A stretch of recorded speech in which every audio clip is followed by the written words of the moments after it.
Hi guys, welcome all of you on Depth of Science. SpaceX is set to launch Monday afternoon from Florida in the latest mission for NASA to send supplies and experiment to the International Space Station. Elon Musk's rocket company will live stream the 4:30 p.m. ET launch from Cape Canaveral Air Force Station, with coverage expected to begin at about 4:10 p.m. It delayed from early February the company's 14th commercial resupply services mission from NASA is now ready.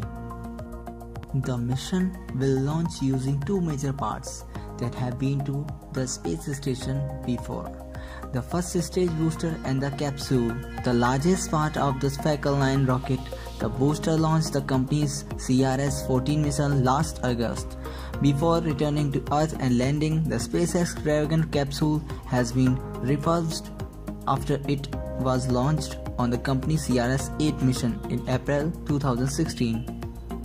While SpaceX says it will not attempt to land the Falcon 9 booster again, there remains the possibility that Musk's company will use the expendable flight to further test landing technologies, as SpaceX bring about a new variation of the Falcon 9 booster known as Block 5.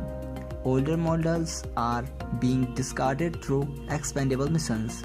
In January, SpaceX tested its what Musk call a very high retro thrust landing in the Atlantic Ocean. SpaceX told media that it attempted to retrieve the floating rocket but was unable due to the booster breaking apart before the recovery effort was complete.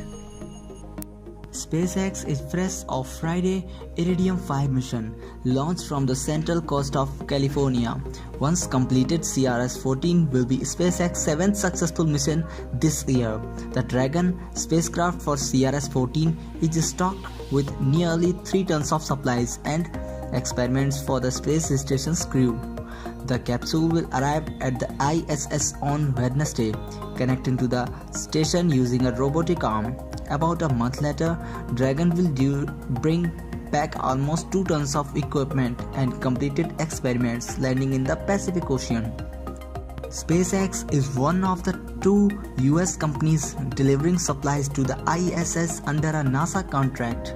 Orbital ATK, with its Cygnus capsule, is the only other company actively resupplying the station, but the company suffered setbacks in 2014 when the company's third resupply mission to the ISS failed after the rocket exploded above the launch pad. Orbital ATK continued fulfilling missions by putting Cygnus on United Launch Alliance rocket and won a second round of resupply mission from NASA in 2016 alongside SpaceX and Sierra Nevada Corporation. Orbital ATK shareholders approved a $7.8 billion buyout from Northrop Grumman in November. With the deal expected to close in the first half of this year, the acquisition offers a boost to the defense giant's rocket business, with Orbital ATK, Orbital Vehicle and Mission Defense System helping to make Northrop's offering more robust. Well, if you like this video, give it a thumbs up, and for more science and research videos, subscribe to the channel Depth of Science. Till then, be scientific, be imaginary and be curious. Goodbye guys.